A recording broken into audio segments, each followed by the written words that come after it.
Hey, howdy ho, how you doing all you beautiful motherfuckers, and welcome back to the $2 Film Club, where me and Fuckface over here discuss new and exciting films every week.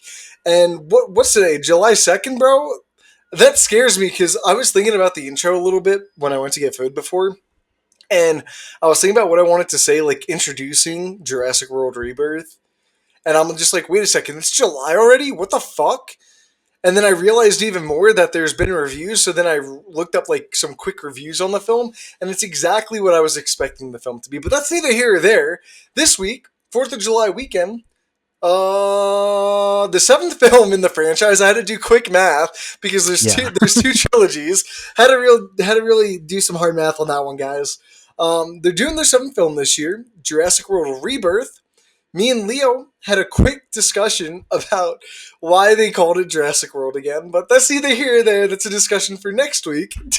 But at the same time, I think we're talking and going back to the original trilogy, Jurassic Park, the Lost World Jurassic Park, and then Jurassic Park 3. I Uh, do want to talk about the yeah, dude, I so, hate so it. the naming convention is. I guess the naming convention has always been weird with these movies, but I don't know why the second one has Jurassic Park as the subtitle. But then because it's just so weird because you go from Jurassic Park, then the Lost World, and then just Jurassic Park 3.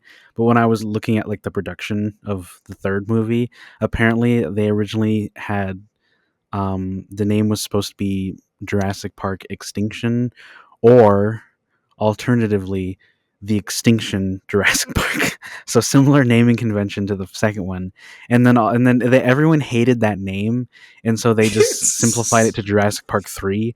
And I just think it's funny that the name was such a big deal with them.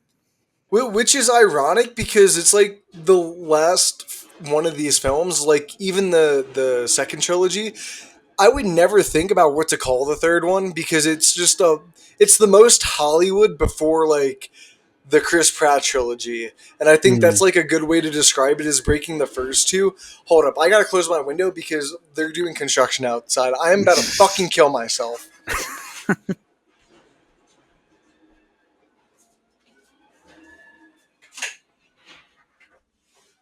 Holy tits.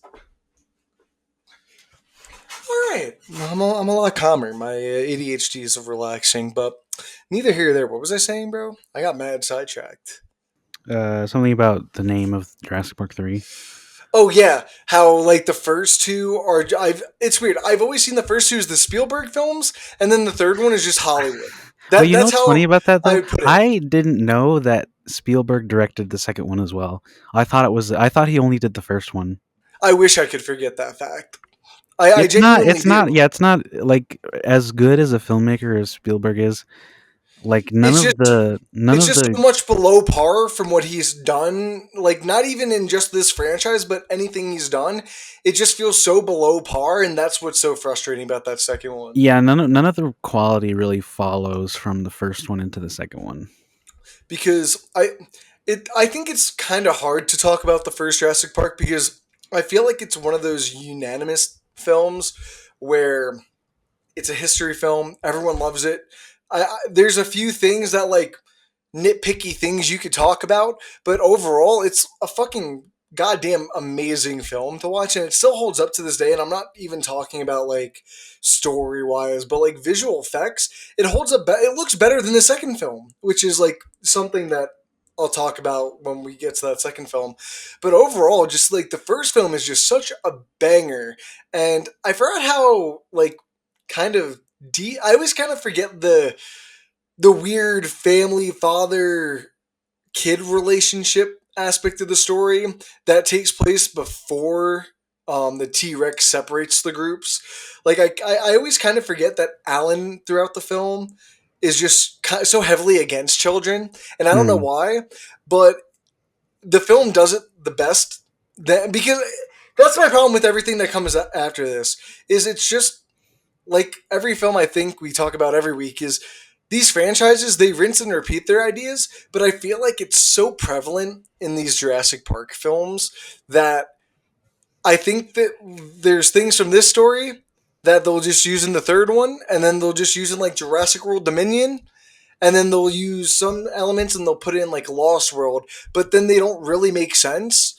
Like, I think a good example, this whole first film is about Alan learning to kind of become a paternal figure, and he grows accustomed to John Hammond's grandchildren. But then the second film starts, and it's fucking Ian Malcolm that gets called to do all these things for John Hammond, and it's a little moment, but the kids are excited to see him. I'm like, bro, you guys barely even interacted with him in the first film, and it feels like a storyline that was written for Grant, but then they couldn't get why am I blanking on his name? Sam Neill. Sam Neill until the third one, and so then they're like, who's the next best guy we can get? And then there's like, oh, just this really charismatic character actor, right? Mm. Um, so it's stuff like that that like kind of bothered me throughout the two second and third film. I mean, I think the thing is that like because the Lost World, so the first two Jurassic Park films are the only ones that are.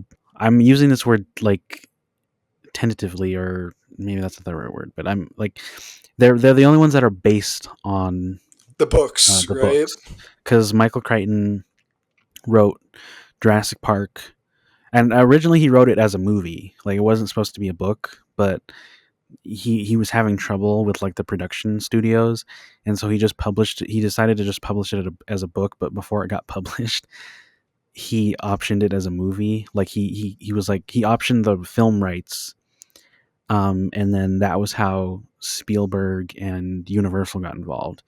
And then post Jurassic Park, the film being released, it was a massive hit, and the studio and fans basically pressured both Michael Crichton and Steven Spielberg for a sequel.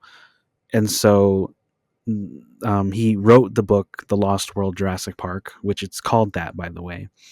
Um, and then Spielberg, you know, became attached to do the sequel as well, loosely based on the book that Crichton had written. But in the book, I just looked this up.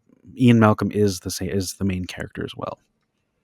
I it's I find it very weird. And to go to your point about when they were first like acquiring the rights, they got the rights for everything for super fucking cheap. Universal and Spielberg got the rights for 1.5 million, and then Crichton was only hired for an additional $500,000 to adapt the novel to screenplay. I mean, I wouldn't call that cheap. It's not, Dude, it's not for jump what they cheap. made back in return, cheap. They That's fair. That's fair. But I mean, it's always like Jurassic that. Park Like, became the oldest film in history to surpass 1 billion in ticket sales in the 17th overall, and I'm pretty sure that was before they ever did any re-releases, like once those yeah. became a big thing. They spent $65 million on a marketing campaign for this movie. Oh, here, theatrical run, $914 million.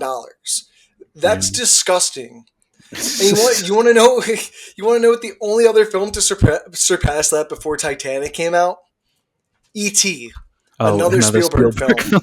Yeah. That's So funny. I just think the 90s was the Spielberg era. And so Definitely. Yeah. 80s, you 90s. yeah, you could just tell through the box office that it didn't really matter because I don't know how popular the books are because from the book to the screen, it was only a 3-year process. And that's not a really big turnaround period, so I don't know how big the novels were before the film came out. So I Well, I know mean, there's like I people that said, forget that it's a novel. well, yeah, like I said, like they started making this movie, or they started the rights got optioned before the book was published. Interesting. So, like, literally, he wrote this as a movie, and he got a lot of like feedback from studio execs to make it a better fit as a movie, as a screenplay. But then they couldn't figure out like things were taking too long, and he got really annoyed. And there were a lot of delays, and things weren't taking off. The film wasn't getting made, so he decided to just publish it as a book. But he still optioned the film rights, and every major studio at the time uh, engaged in a bidding war over the rights for not, and it wasn't just this, it was this and Congo. I don't know if you've ever seen that Dude, I movie. haven't seen that movie in so long. Oh So my it was god. it was both of, because I don't know what it is with Michael Crichton, but like he had this thing with movies where, because there was another movie of his, or another book of his that got made into a movie called Timeline. I don't know if you've ever seen that one. Nah. It's got Gerard Butler and Paul Walker and Billy Connolly. It's a really weird cast, but it's a Richard Interesting. Donner movie. But yeah, he sold it to them for very cheap, with the only condition being like they had to start working on it immediately. So he had this thing with movies and his books. Um, and so yeah, so he optioned the film rights, and Warner Brothers wanted Tim Burton to direct. Columbia Pictures wanted Richard Donner, and then 20th Century wanted Joe Dante, and Universal was the studio that was backing Spielberg, and Spielberg met with Crichton, and Crichton was like, you're the one that I want to direct this movie." And so Universal eventually got the rights, and they like almost immediately started working on it. I mean, there was like a couple of delays because they had to figure out like how to do all the dinosaur effects. Um, Yeah. and then Spielberg started working on other stuff. Like he started working on Schindler's List. He no, it was wasn't that one. There was a no, but different one. in the editing phase, while they were editing um the first one, he was also working in Poland. So like he was editing in Poland while he was working on Schindler's List for this film, the first one. Yeah, yeah. But there was a different movie that or Hook. Sorry, he Oh started yeah, working Hook. on. He did Hook he started working on Hook in 1991, but was Jurassic Park, like progress was still being made in pre-production. And the deal with Schindler's List was he wanted to direct that first, like right after Hook. But Universal told him, "Listen, we'll greenlight Schindler's List, but you have to make Jurassic Park first."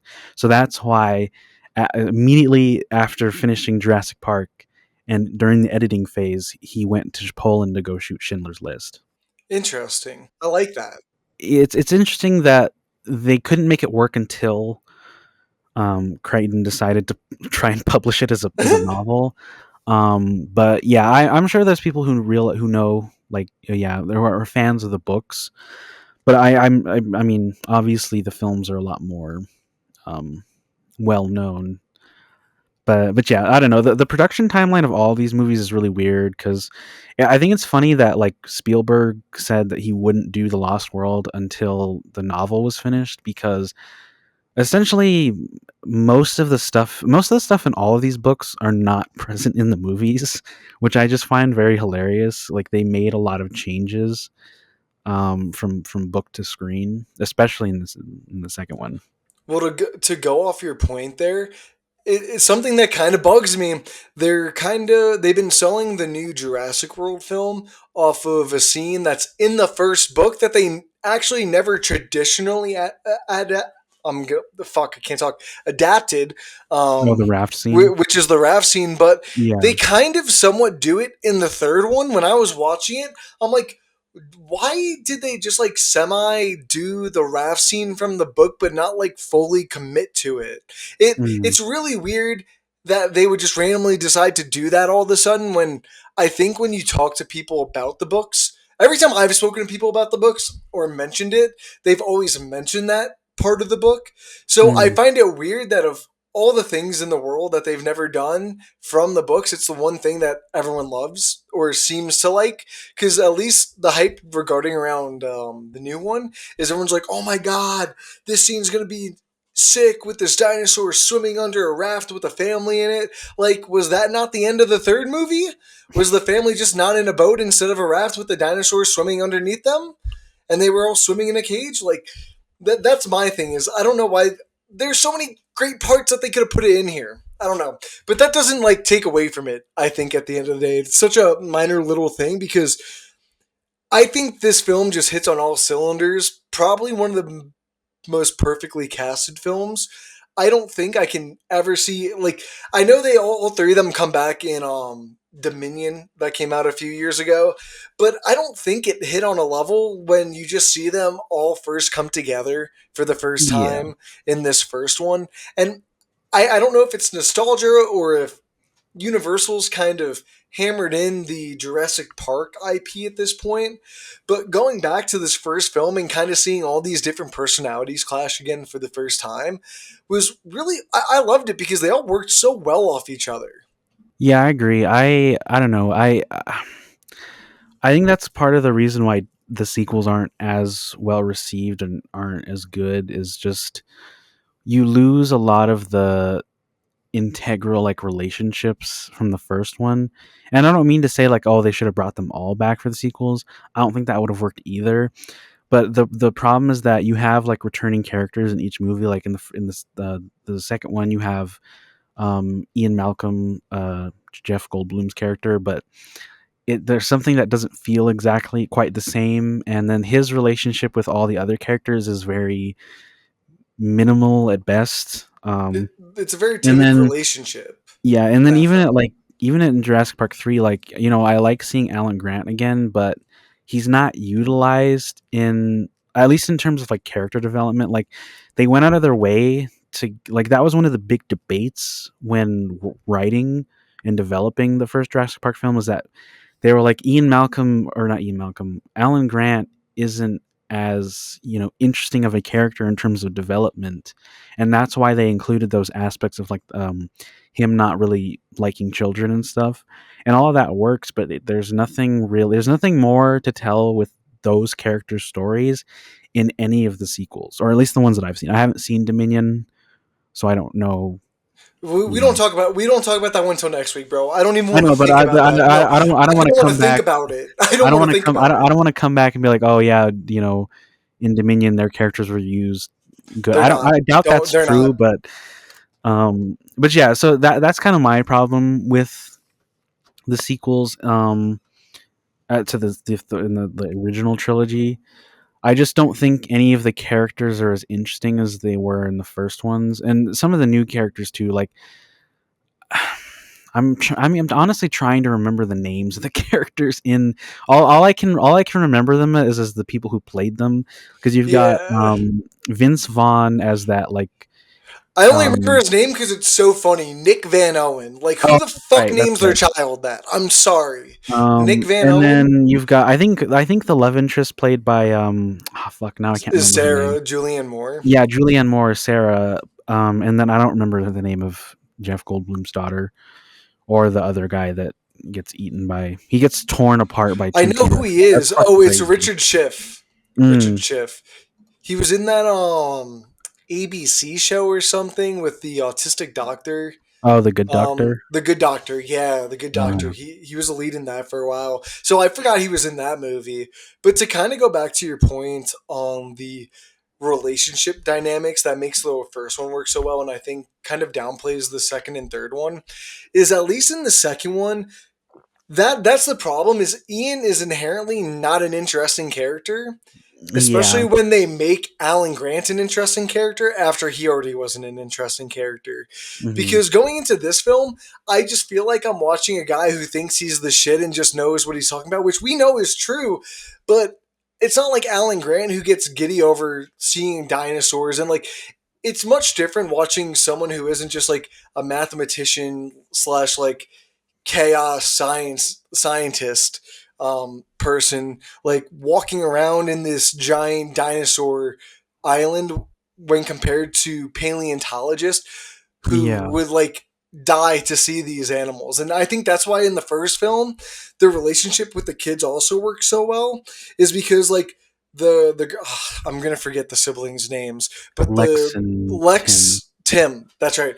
Like Lex is a nerd, she's a computer hacker, and Tim's Yeah. Book a smart. book smart paleontologist nerd. Like Yeah. those are two not frequent kid character archetypes you see often, Hmm. and I just find it funny that they make Lexi a hacker when Alan Grant just hates technology. So I like that little touch in there. Yeah. Um, But I also just don't think the other two films carry that theme of. See, the other two and second and third film use the phrase "life finds a way," but I don't think they actually understand it like the first film does. In what way? Um, so like when you're in the first one, they actually give you like some type of. I'm not sitting here like, oh, it has to be scientifically correct because I'm not a fucking scientist. But they give you like a real grounded explanation that feels realistic as to how they bring them back. But it's also like life is very. No, we can't control it. I think a good I was thinking about this earlier. A good like film pairing I think with this would be like Terminator 2.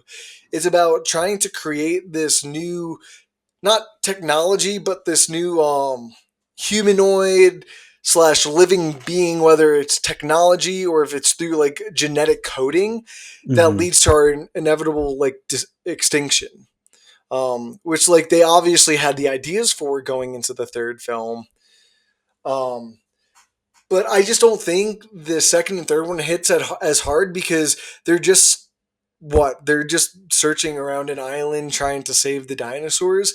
Like that's really what the second one feels like, and then the third one is like, okay, so you're saving your son because your friend is an asshole who's a fucking idiot. That's essentially what it is. Meanwhile, like the first one's like they have to come here to see if it's like ethically responsible, but then the whole time they're talking about the ethics of creating new life. You have like Hmm. Dr. Hammond being like, well, they're all female species, but it's like, yeah, we also have species in our real world that are same sex that also reproduce. So that isn't inherently going to stop them from reproducing the thing that everyone's afraid about. And then you see that happen. Like, no, I don't think like the second or third film does that outside of, oh look, they escaped the island. You get it because it's like life finds a way. Life found a way off the island now. Um, so that's my argument for that. But I'm curious to know what you think. I mean, I've never taken much issue with the science aspects of it. I mean, obviously, again, we're not scientists, but when they explain it to you, like in the films, it makes sense. I think my main problem is just it's always trying to invent a reason for why. Like it feels like every movie has to try and justify why it's like being made, and they do it in such like odd and clunky Random ways. way, just And random like ways. the whole idea of there being a separate island in the second one really bugs me because I'm just like, why? Like, And why other than for plot convenience? Why is there another island? And they do explain it, but it's not a good it's an awful explanation. explanation. Like the storm from the first film came through that island and destroyed it before or after, whichever one it is. Like that's so stupid. Yeah, and just everything in the first one feels like, yeah, it does feel designed to create the circumstances in which cause all this shit to hit the fan, but it feels much more natural and sort of in it feels like they really thought about the main theme of like playing Greed. God, and yeah, that corporate greed aspect, like even all of like the because a lot of the like the dinosaurs don't break out until like an hour into the movie really. And I remember like while I was watching it thinking like, damn, I don't remember all of this other stuff like All this being setup. so long, like all the setup, but the setup is important to like explaining like those ethical conundrums, and the idea of like nature versus I don't know. I forgot the second part, but I know what you're talking about. Yeah, and Um, so and there's aspects of that in the second one, but it's not fleshed out enough. And the structure of the movie is really weird in terms of like how it relates back to like the what I think the main theme was supposed to be. And then the Jurassic Park 3 just completely throws all that out the window. It's just like this is like a, dinosaur survival movie. Which yeah, I'm not saying that's a bad thing. I think that works in Jurassic Park 3's favor a little bit more because it's not as pretentious as The Lost World. But yeah, I don't know. They're both definitely pale imitations of the first film. Because it always just feels like it's kind of the same thing. Like, oh, like I know it's kind of jumping ahead a bit, but it's just like, oh, there was another island. They do that again in the next trilogy. There's a third island, if I remember from in the back of my head. Like, these ideas are just keep being reused and recycled. Like, oh, now what if we went to a park or an island where the dinosaurs weren't in their cages? And it's just like simple basic fundamental ideas with nothing deeper than just that. Well, Hmm. when you look at the first one, like we were saying with the corporate greed, it's also about, like, let's be real, like, yeah, John Hammond can be seen as a villain because of what he did, and like ultimately he wants to do it because, for money, but he's not the cause of why it all happened. It's that scientist guy, I forgot his name, Nedry. Mitri, who feels like he. Nedry. Oh, wait, Nedry or Medry? Nedry. Nedry, okay, Nedry. Nedry feels like he was taken for granted by him, and him dying and shutting down the park, trying to get his own money, is essentially what fucked it all up. So Yeah. it's greed, but it's like different types of greed. While the second one is just like, oh, this guy's just trying to do what John Hammond did, and he's just trying to take all of his money. Like the line at the end that Ian says to the John Hammond character, Oh, in now you're John Hammond. yeah, like, oh, now you're John Hammond. I just put my face in my palm, my hands, and just like shook it. Like, this is the most on the nose writing of all time, and it bothers me. It just bothers me when it's that on the nose. Well, that's the other problem with the Lost World is that there's too much. There's too much. It's that movie is like 2.5 hours. It's fucking ungodly. Like, oh my god, I literally could not watch that movie all the way through, like without taking breaks. Like, I had to physically stop watching and It's like boring. go because it's very boring. Like, nothing interesting happens until the first hour mark. And I know I like it's interesting that we just talked about how like the setup of the original Jurassic Park is really important in that first hour. Complete opposite here. Like nothing that happens in the first hour of this movie is really that important, and it really bugs me that they waste so much time on that first hour because like not to say that like once that hour mark happens like the movie gets good, it doesn't, but like at least there's something to like stave off my boredom. It just really bothers me that it's just the complete flip side of everything good about Jurassic Park, and that all of that stuff in the end, just why does any of that happen?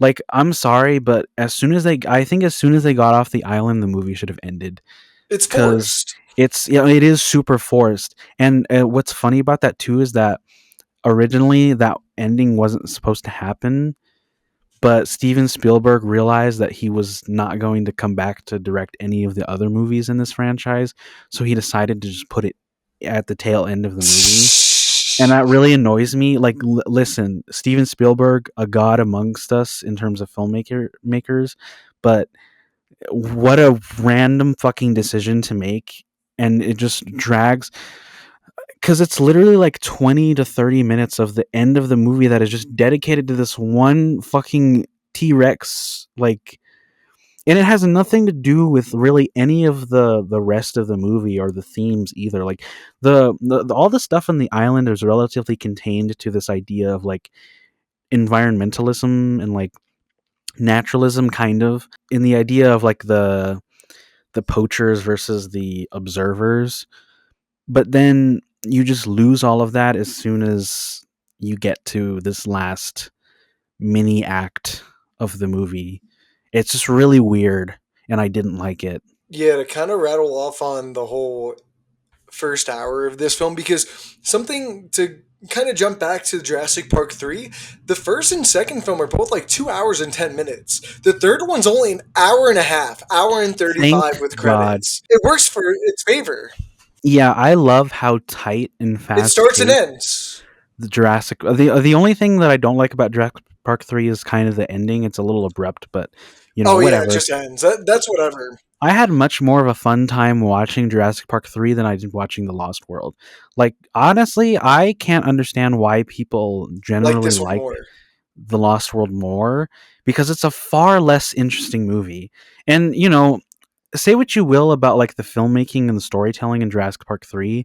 Like, yeah, it's more of like a roller coaster ride, and it's meant to be like a shut your brain off type movie. But at least I wasn't, sitting there being like, God, when is this movie gonna fucking end? Like, it holds your attention, and it's engaging for the most part. Yeah, And because I liked the characters a little more. well, that's the problem I think with the intro or like the whole setup of the second film. They're introducing and setting up all of these characters that have to do with Malcolm that we didn't hear about, see nothing. And it's really jarring when you see Vanessa Lee Chester, who plays Kelly, his daughter, in the Mm. film, and then you see or you hear John Hammond talk about how Sarah Julian Moore flew down to Costa Rica to be with him after he was put in the hospital after the first film.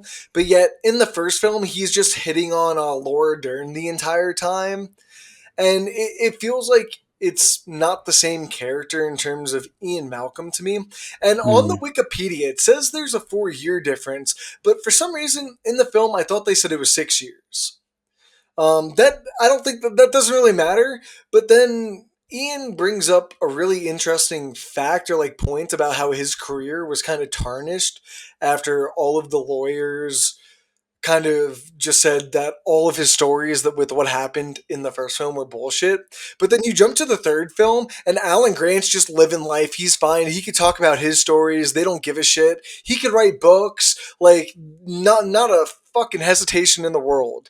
Um so Well, I I mean, I think that's I don't really find any fault with that. That's mostly just like, because obviously they can't pretend anymore after, a T Rex goes running through the streets of San Diego. Like, fair. I don't feel like that's as big of a plot hole, because it's like in the second one, everyone was like content with like, okay, well, let's just like maybe not talk about this, except for Ian Malcolm, and that's kind of what put him in odds with InGen and Hammond's nephew or whatever that takes over. And then in the third one, because of what happened at the end of the second one, it's kind of all out in the open now. Everyone knows about all this stuff, and they don't have to like be discreet about it. I just find it weird that they still want to. I just love how the second one ends, and John Hammond's like, "It's a nature reserve now. It's fine. This T Rex just went on the streets of like fucking San Francisco and chowed on a bunch of people, but this island, we're keeping it intact. You know what? They might be able to fly off the island, and they might be able to swim off the island, but it's fine, guys." Because the whole time I was watching the second and third film, I'm like, I can't believe it took them till the sixth film to be like, oh, they're coming off the island into humanity now. Well, you know Like, what's funny about that? The original version, or the original script that they were going to start shooting with on Jurassic Park 3, did have elements of um, dinosaur attacks on the mainland. So the idea was that dinosaurs would be moving away from the island and expanding like to the rest of the world. yeah, But they cut it out. yeah. And like Ian Malcolm, like I don't know why they decided to like write the character relationship with his daughter in the second film where they're just writing around like the whole fact that he's white and or like he's not white. I forgot what is his race. I don't Um, know. I always assumed he was white. I damn bro, I could be embarrassing myself here. Hold on. I'm pretty sure he's not white.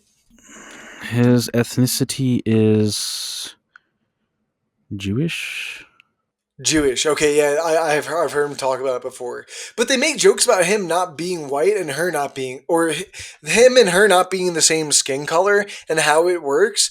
But then he'll also mention like the mother in like brief, like backhanded jabs, but they never go deep into like the relationship. So throughout the entire film, I don't understand like if this is like his adopted daughter his biological daughter. I don't understand the actual relationship between him, his girlfriend, the relationship between the girlfriend and his daughter, because it seems like they have a really close relationship.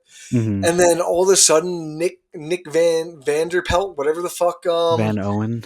yeah, Van Owen, like what? Ew. He just randomly just like comes into the film for like the end of the first act, part of the second act, and then fucks off. Um, like just weird character choices, and like I don't know the book, and I'm sure this one's by the books as well. In It's terms of not. like, oh, is it not? In the God, book, what happens he in the doesn't book? have a daughter. Oh, They there are two child oh, characters in the book, and they combined them into the Kelly character. One of them was named Kelly.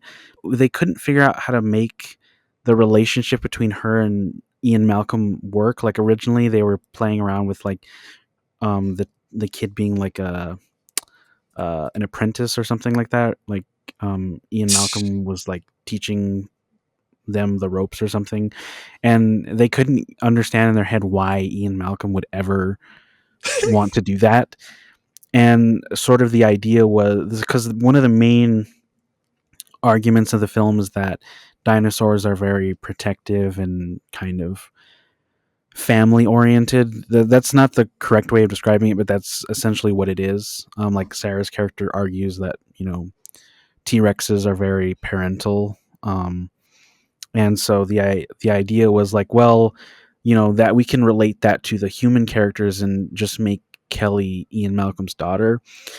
I don't have like it doesn't bug me as much as other things in the movie, and I don't know. I didn't really need an explanation because it's set up that Malcolm has multiple ex-wives in the first one, so it felt understandable that he would have slipped up and had a kid, and they kind of explain it in that like she was kind of just dumped on Malcolm and that her mother went to Paris or something. yeah, he's just like, bro, that scene when I laughed at it when he did that little freak out on her. Because, like, I hate to say this, I really do, because I really love Jeff Goldblum, but he's not good in the film either. He's just not. He's all right. I His mean, line delivery is just like so off, and that's why I laughed at that scene. He just goes from, no, that's why your mother just dropped me here. What am I supposed to do with all this stress? No, sorry. I didn't mean that, baby. I'm like, all right, bro. All right, cool. but yeah, and as far as like the whole like skin color thing is, honestly, I feel like it would have been better if they didn't bring it up because I know what you're talking Yeah, about. Like when they they joke about it. That's Vince my. Vaughn It's so and that weird. other guy from the dude I can't remember his name. They make a joke about it, like, oh, do you see the family resemblance? And one of them's like, yeah, kind of. And it's such an odd placement because I know what it's referring to, and I'm just like, why is there like a semi-racist joke in this movie? Because I mean, I'm sure back then it might have been more, I don't know, I guess Palatable. implausible, but nowadays I didn't question it based on skin color. I'm just like, oh well, her mom's probably black, Well, that's the problem. and Is the film points it out. I would have yeah, never that's like that's the thought about problem it. is that it points it out because I think if they just left it alone, I mean, especially nowadays, your mind wouldn't naturally be like, okay, well now I want to know like what the deal is with the kid and why they don't look anything alike. But yeah, I don't know. It's fine. Well, it kind of upsets me knowing what happens in the book a little bit when they at least set that up in the first film, and in the beginning of the second, like they bring back the grandchildren. Like, why not try to make that work with Alan Grant coming back if you're going to go so far as to changing so much of the story? You know, like I felt like there was already so many foundational pieces that were set up in the first one that were completely ignored in the second one. That felt like for whatever reason, and I don't know why. And I think that's why it frustrates me. I mean, I think the main problem with all these sequels is that it's hard to justify why any of these people would ever want to go back. And they bring that up multiple times in these movies. Like Ian Malcolm wants nothing to do with this observational shit. He's just like, no. like immediately right off the bat, he's like, "You're fucking crazy." I do like that conversation he has with Hammond at the beginning. He's like, Yeah. he was like, "You're right. You're not making the same mistakes. You're making a bunch of new ones." Um, but then they invent this reason for him to go. He has a girlfriend off screen now, and then fucking in the third one, he also says, Sam Neill's character Alan Grant. He's like, when he's giving that like lecture or whatever, someone asks him like, "Oh, this about the park." He's like, "I would never go back," and then they give him a reason to go back. Like that's the main problem, is that they always have to come up with a dumb reason to get them And they back on don't the hesitate island. either. It's a pretty like easy. I'll do it. Yeah. And I'm just like, well, it doesn't do any good for you to tell me that they don't want to go back and then force them to go back, because now I'm just not invested in why they're going back. Well, especially when most of the time it's due to money. And like, yeah, the first one is set up with Hammond fully funding their research, but it's Yeah, like in the third one, Alan and what Billy. Billy, yeah, Billy, they were both offered just whatever money they wanted. So that just makes me think that they're just the same pieces of shit as the people in the last two movies. Well, yeah, the whole thing being about like corporate greed versus survival and yada yada yada. Like it really falls apart in the third one as well, when you realize that Alan Grant is still you know in it for the money. But And then he was straight up just gonna leave them once he found out there was none. Like, I so mean, that that I can understand. That I can understand, because essentially they scammed him, and also they're on an island full of dangerous fucking dinosaurs that will kill them at any moment. So that I can understand. Like if I was in that situation, I would also be like, "Fuck you guys. You can go look for your fucking dumbass son. I'm well, he going, did say to that. survive." Uh, I don't know. The third one's just way more entertaining Yeah, you overall. definitely. Like just the way the I think that's another issue I have with the second is just the way like the John Williams score is used. I think it's used way better in the third one actually than I think it's used in the second one. In the second one, it kind of just feels like it just placed in random ass moments. Like I there was one scene I think it was like halfway through the film where the InGen like team that comes, they're walking up from the beach and then in the dark and then the music just comes on.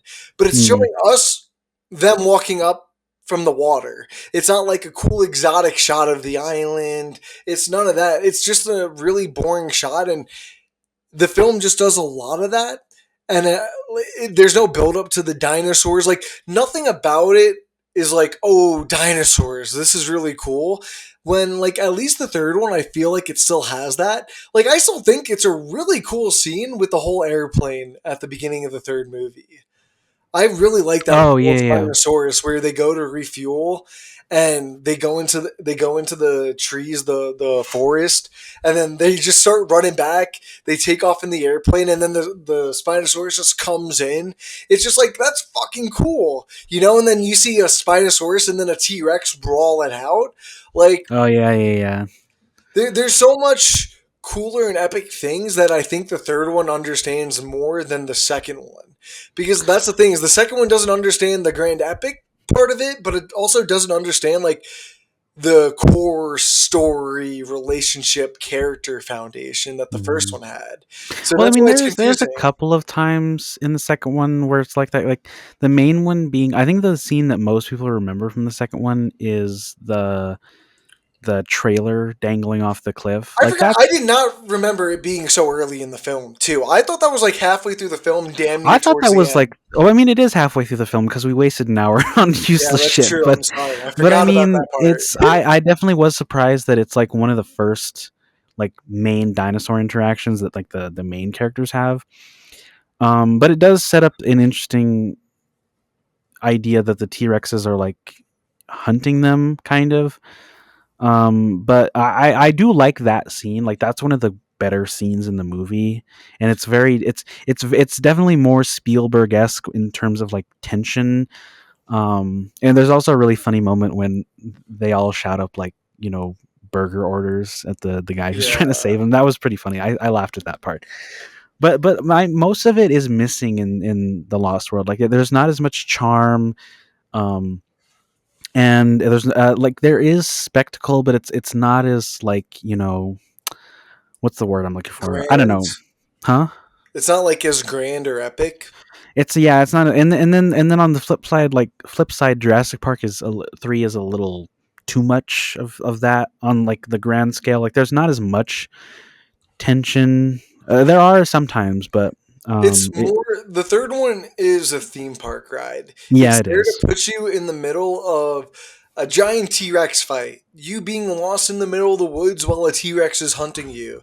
Or next thing you know, just right before you think you're gonna escape, the raptors come in and they corner Mhm. you. Like every Or all the these pterodon skydiving yeah, or shit, like you literally have to jump off the edge of a cliff or something on like a wings. Like there's so many the things that I can Spinosaurus think water of. ride. Yeah, like there's so many things in there that like is like, oh my god, bro. It's kind of I don't know how to discuss the third one because I like it because it's so different from the first two, but it also isn't Isn't a good different. movie. Yeah, it also isn't a great movie at the same time. But It's it definitely a also movie that I think like is better if you watch it as a child.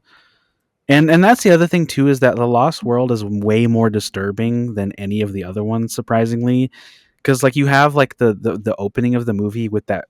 We don't see it happen, but it's implied that this poor little child gets mangled by these tiny like dinosaurs, and then but it's made worse by the fact that we see a grown man get mangled by those tiny dinosaurs as well later in the movie.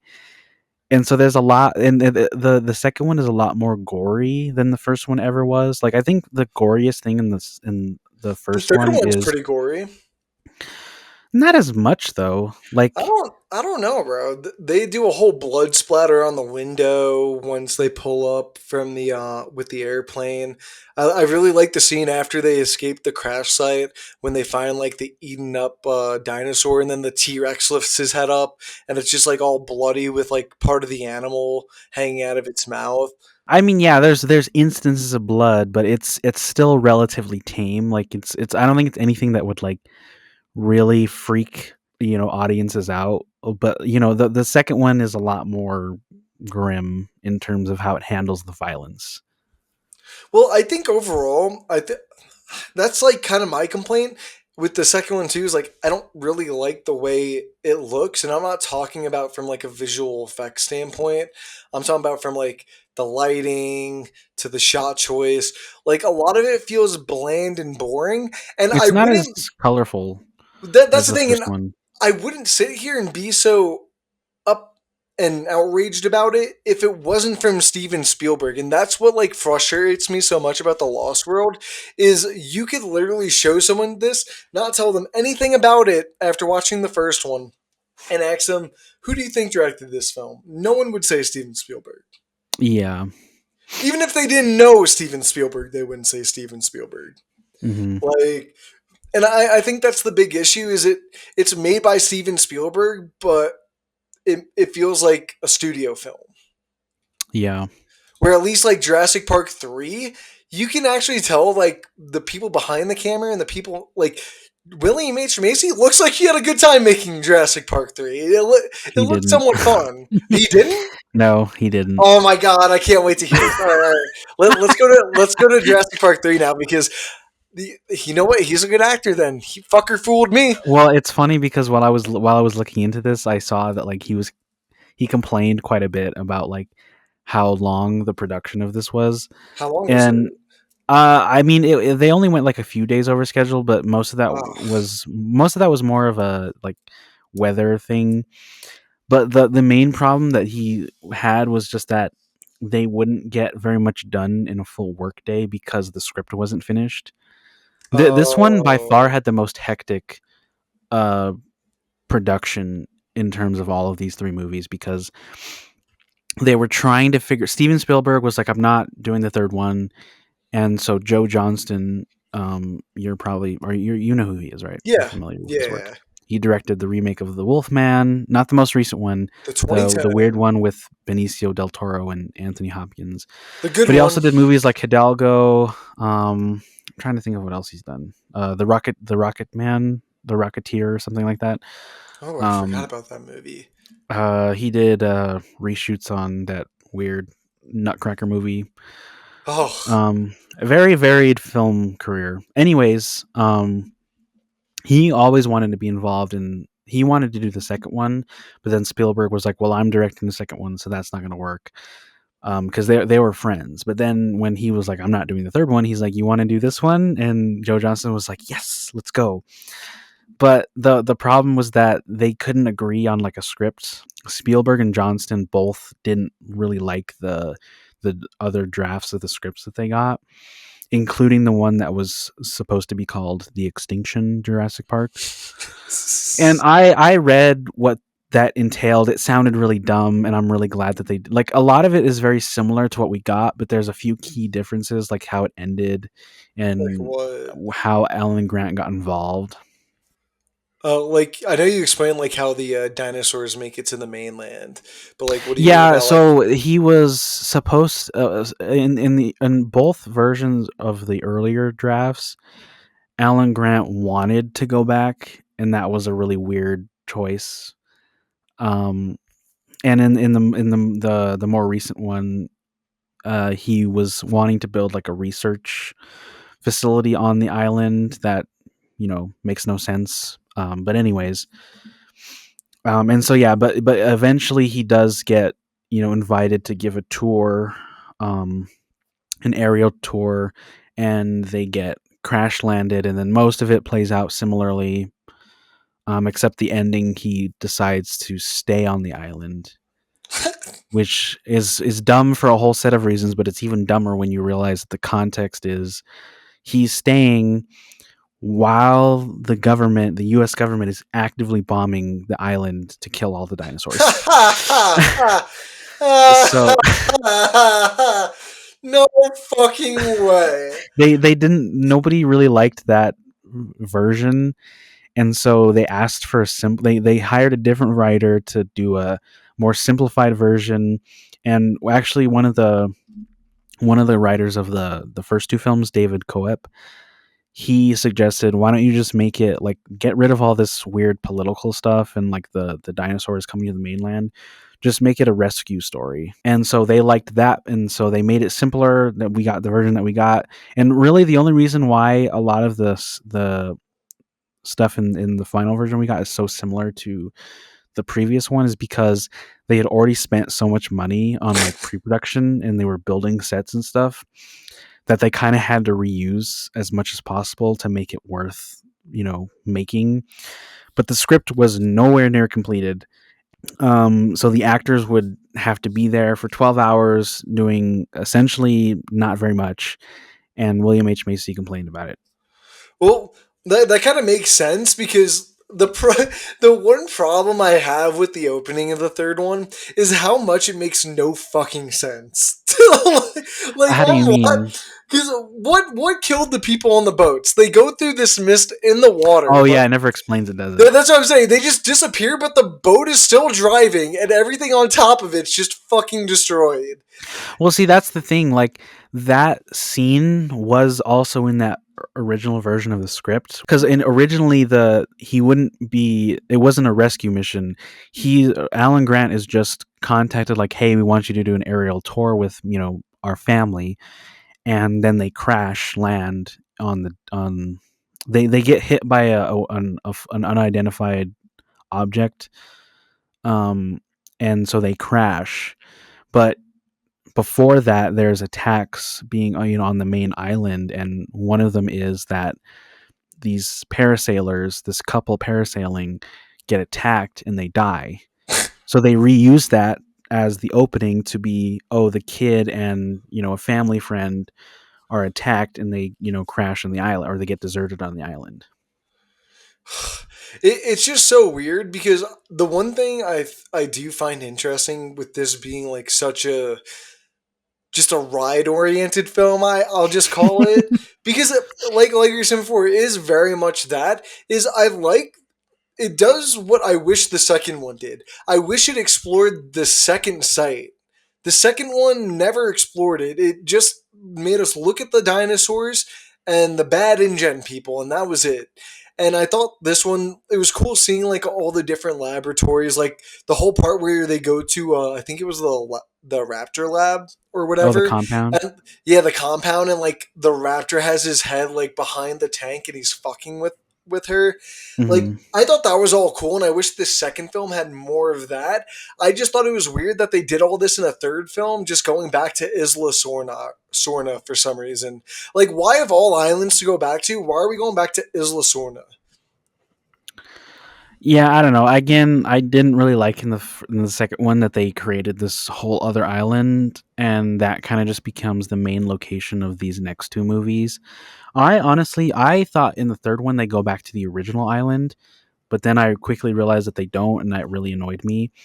Um, and then I was just like, okay, well, I guess we're back here again, because they don't really do a good job of explaining why there's a second island, and to me, it's really weird It was that just like they said what it was like the testing facility for like yeah, it's a breeding testing facility, but then there's clearly like more than just testing. structures designed to make it be like the park.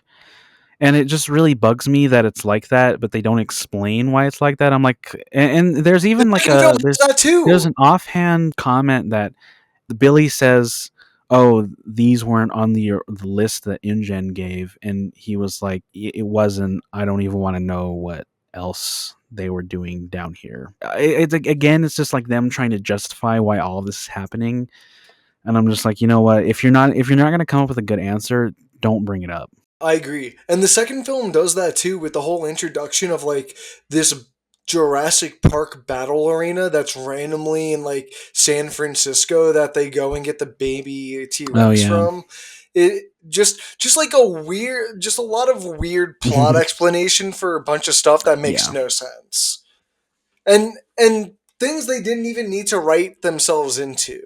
That's the thing that's like really kind of frustrating between the second and Mm. third film. But this is just a cool little fact that I like about the third one because I always forget Alessandro Nivola, the guy who plays Billy's in this film, and I only mention that name because I know people will recognize him from as Rhino from the Craven the Hunter Oh, that's film, where I fucking and seen him his from. Fuck. yeah yeah. By the way, this is the first film I ever saw him in when I was like You know, 5. the whole time I was watching this Yeah, movie, I was like, this dude looks fucking familiar for some reason. And I even looked him up, and and it and I was like, damn, he looks really familiar, like older, but I couldn't figure out what the yeah fuck he was from. I can't believe he was in both of these movies. And you know what's yeah, funny and about then that? his son. He also said like about working on this movie that this character specifically was one of like the least interesting characters that he played.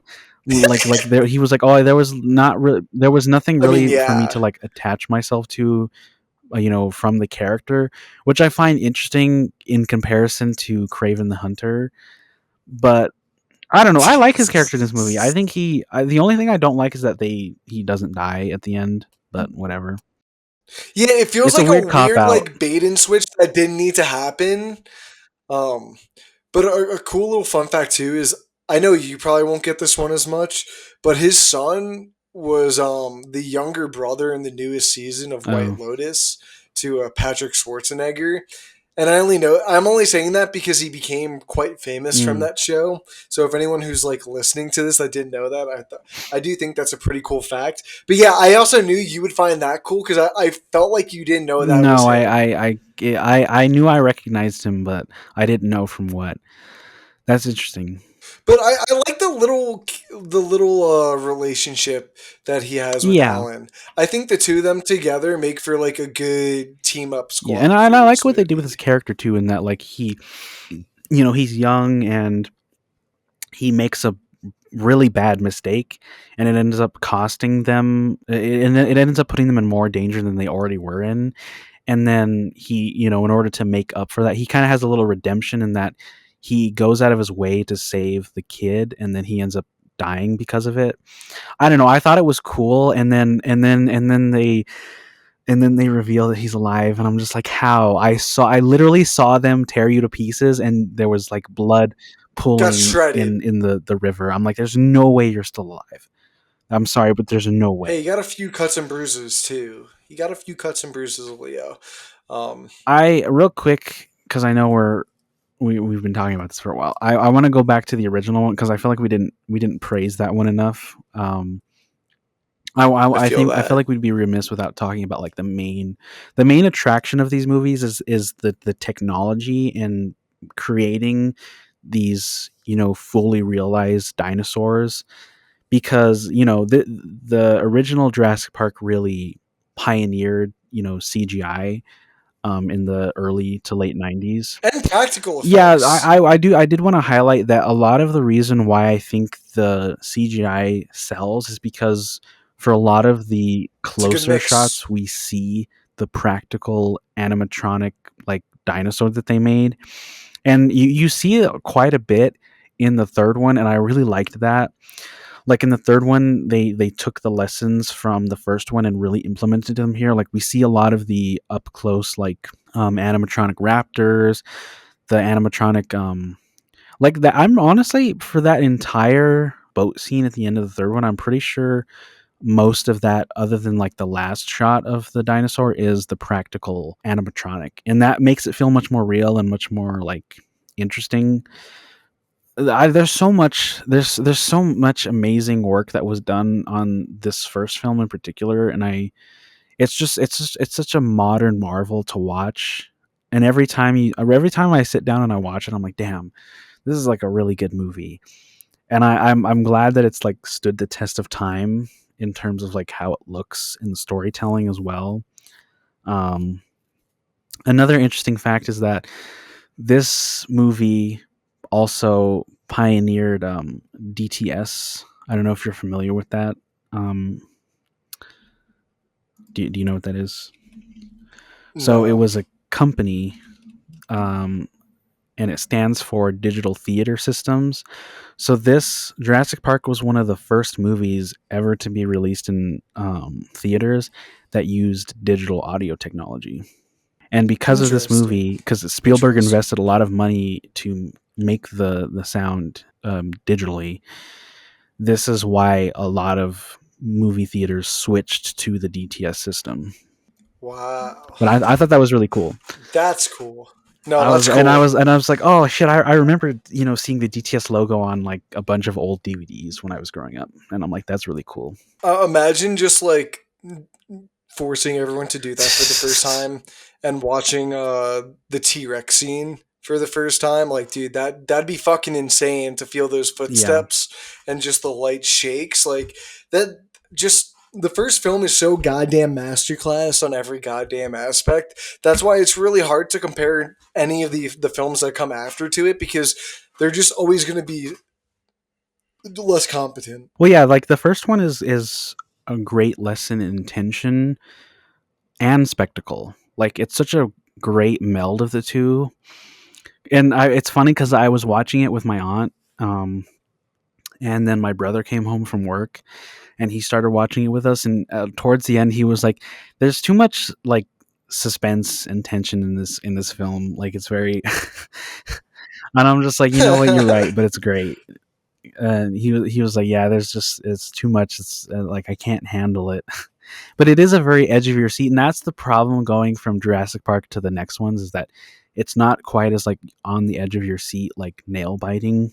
No, the second one it takes away all of, like the color. It's a very flat film. All of the dinosaurs look bad. Like they're just trying to do so much in that film and they don't know how to compartmentalize Mm, any of it. And I that's the biggest problem. At least in the third one, I think that's what I like about it too. You can definitely tell when they use the animatronics compared to the visual effects, but I think they use them a lot more effectively in the third one than they do yeah. in the second one.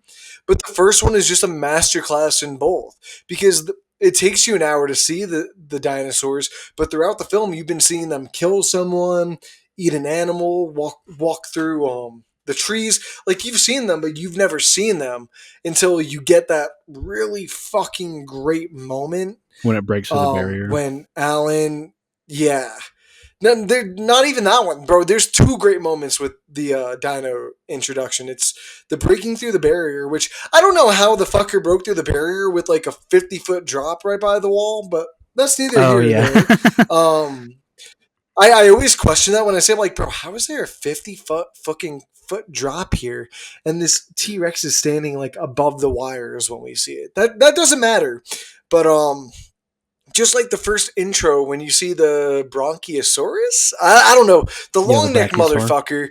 motherfucker. Um, just such a good and powerful scene because it just goes back to great acting and understanding like this is a fucking pivotal moment in fucking the world, and seeing Alan Grant like kind of react the way he did, just like sit like laying down on the ground like he's almost praying like this can't be real. I just thought it was really funny for his type of character. um Yeah, I mean, there's too many iconic scenes to count in this one movie, and none of the rest of them compare. And I don't know, I saw this movie on VHS, and there's I did something too. about watching it in that original sort of format that's quite breathtaking. I didn't have the opportunity to watch it because I thought about it. I was like, maybe I should rewatch this on VHS, but I didn't have time, so I just watched it on Peacock. But I mean, it still holds up in that sort of like 4K format because I watched I don't think I watched it in 4K, but I watched it on a 4K television. And a conversation that I've been having a lot with people is like the idea of the whole upscaling thing, in that, like, when you watch something that's low resolution on like a smaller screen, you don't quite notice the lack of quality. But Flaws. then all of a sudden, when you're watching it on like a 4K screen, it's very apparent how bad quality it is, like visual. It's almost like Yeah, it magnifying magnifies. Well, it. it does because you have Like, more pixels. And so, but yeah. because I was talking with someone, I think it was my sister, about like, you know, there's a because we started talking about like remasters. Like, there's a lot of like YouTube remasters going on because when videos were originally uploaded, they were uploaded at like a lower, like 487, maybe 720 quality. But over time, and it was fine because originally you would just watch YouTube on like your phone or your like a small laptop, maybe maybe a desktop, and you wouldn't really notice the difference in quality. It would look right to you, but like we've slowly been getting used to like higher and higher resolution.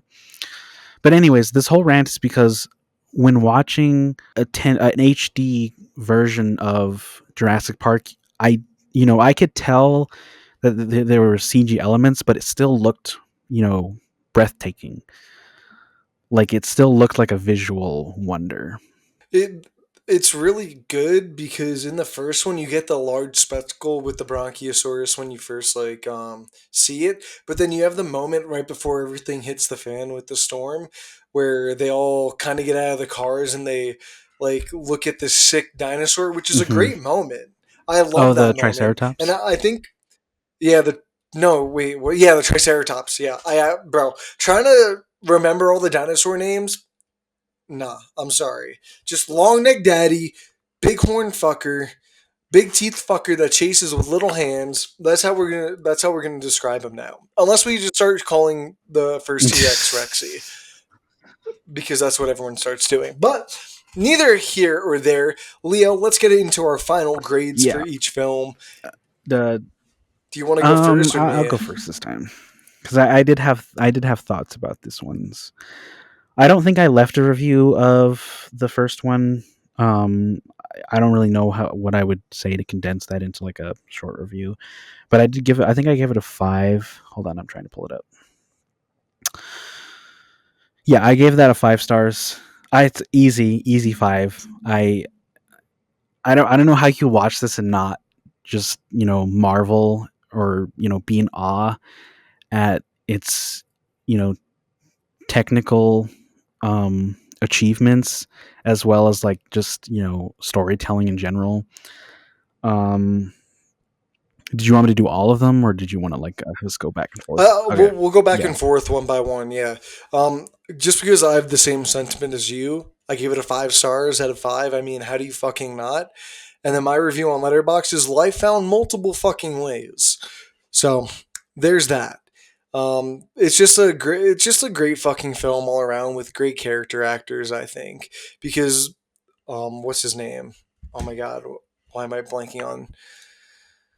Oh my god, on the guy who played Ian Malcolm. Jeff Goldblum. Why am I blanking on his name? Jeff Goldblum. Yeah, Jeff Goldblum.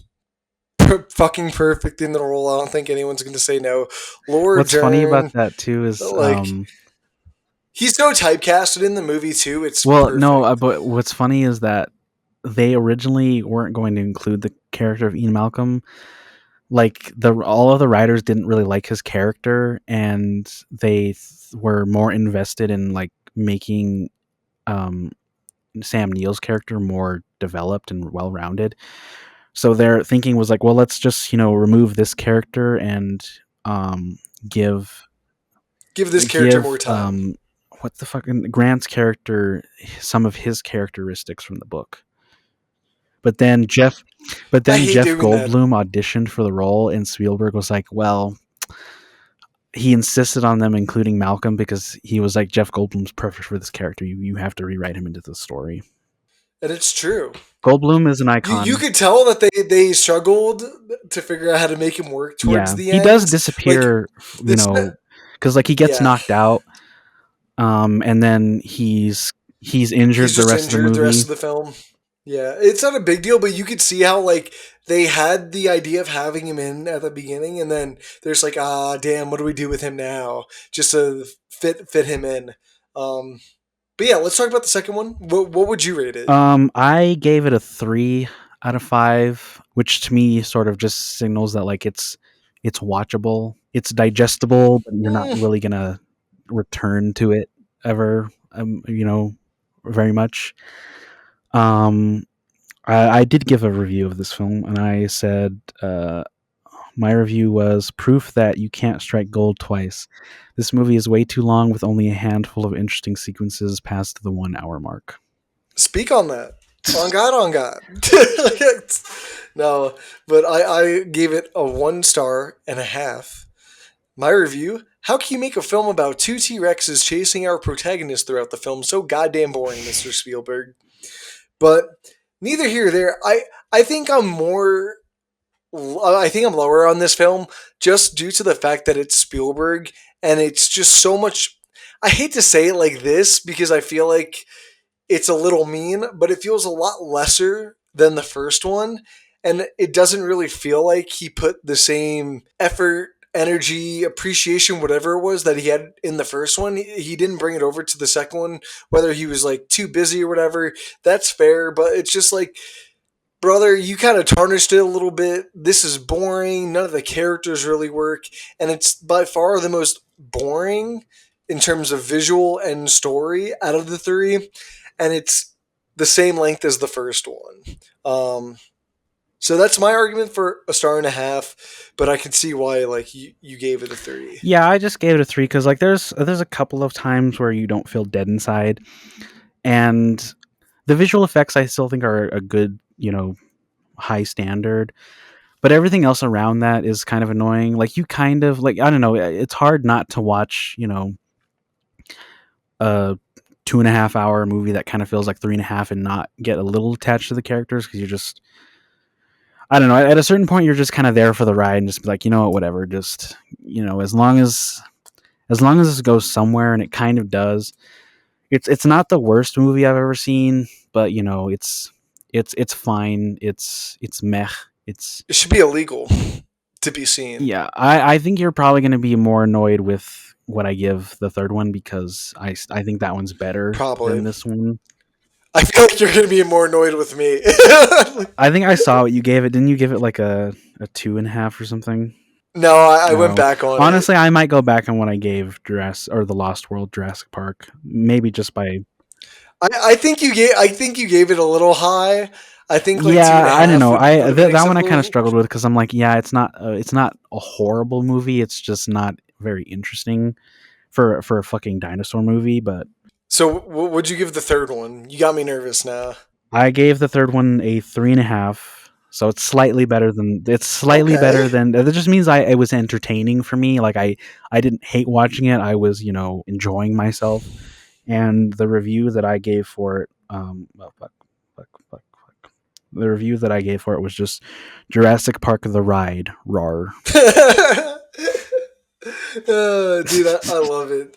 So originally when I first watched it, I said to myself two, but I'm like the more we were talking about it, the more we discussed it, I bumped it up to two and Mm. a half. And my review is big CGI dino go roar, small little baby ass human like me go wah. That's neither here or there, but I'm sorry, you can't sit here and tell me it's boring when fucking Alan Grant has a Oh dream of yeah, a Velociraptor Billy speaking to him. Sorry, I like that over Malcolm standing at the top of a fucking tree for 10 minutes talking to his daughter. Like, no, I'm joking there. I think it's funny that he goes up there to immediately have to come back down. Come back down. He's just like, I'll be here. Okay, I'll come. I'll be right back. Don't you worry. I'll be right back. And I just think inherently, Alan Grant's just a more entertaining character to watch. Not just by himself, but I think with That's other true. Yeah, characters. So I liked watching him interact with, and I just like the group overall. They're dynamic with each other than I did with everyone in the second film. So it's the small stuff like that. I think on top of it being 35 minutes shorter and just bro, it just goes from like action scene to action scene. It lets up for a little bit to kind of give you that inner character yeah, moment to like oh, we love each other again after being divorced. Oh, kid, we're not going to put you up for adoption anymore because we're not your parents. Even though they are his parents, but it's all those little things that just really make this one more enjoyable. I would categorize the third one as more of a guilty pleasure. You yeah, know, yeah. Definitely. where it's not like insanely bad, but it's just like not really good. It's not so bad that it's good, but it's just like bad, but I appreciate what they tried to do, and I think there is some fun to be had if like you like watching dinosaurs fight each other, or if you just like watching people just kind of trying to escape an island that they have no way off of. Like it's all those little things. It's not like you're gonna get this whole meaning of life thing about fucking with God and making your own humanity. It's nothing deep like that, but I think they did a good job at just saying fuck it. It doesn't need to be a plot driven film, and it could just be fun. And I think Yeah, that's what the second one gets lost in. It doesn't have either or because it's trying to do both of them at the same time. yeah, Oh, all right, Leo. We've spoken about Jurassic Park, the Lost World Jurassic Park, and Jurassic Parkle Park Threesel. Yes, I know I said that all wrong, but what are we watching next week for the dinosaurs? yeah. Next week we are talking about the Jurassic World trilogy. I know it's not really a trilogy anymore, but we're talking about the first three movies in the Jurassic World entries. The Chris Pratt trilogy. Yeah, the Chris Jurassic Pratt World Chris trilogy. Pratt. I've only ever seen Jurassic World. I have never seen the other two, and Very curious. I'm really excited because I know I'm going to hate them. I remember Jurassic World Dominion coming out, and I saw the Awful. trailer. So the only reason I didn't watch the second one was because I heard it was really bad, and I wasn't interested in watching a bad movie. And then Jurassic World Dominion came out, and I was like, oh, maybe I'll just catch up on them. And I saw the trailer, and immediately I said no. I said no. I was like, we're not doing that. We're just gonna pretend that not happening. Because I think the moment was I saw Alan Grant come into the tent and see Laura Dern. Sorry, Sam Neill come into the tent and see Laura Dern, and they just said each other's names, like the character names, and I was just like, that's not how you write a scene, so I'm not going to watch this. Oh, brother, I cannot wait to talk to you about Dominion. The Are you going to watch the extended cut? Because oh, it is on. yes, I'm dude. I haven't watched it since the theater, by the way, and Mm, like not to get ahead of us, but man, it is a fucking awful movie. They somehow made a film about dinosaurs being on the mainland boring. How do you make a fucking film about T Rexes running around Rome with Chris Pratt on a fucking motorcycle? Boring. I'm sorry, but we'll save those arguments for next week, people. We'll save them for next week. Thank you so much for coming out and enjoy, and let us know down below what your thoughts and opinions on the original Jurassic Park trilogy are, and we'll see you next week. Peace.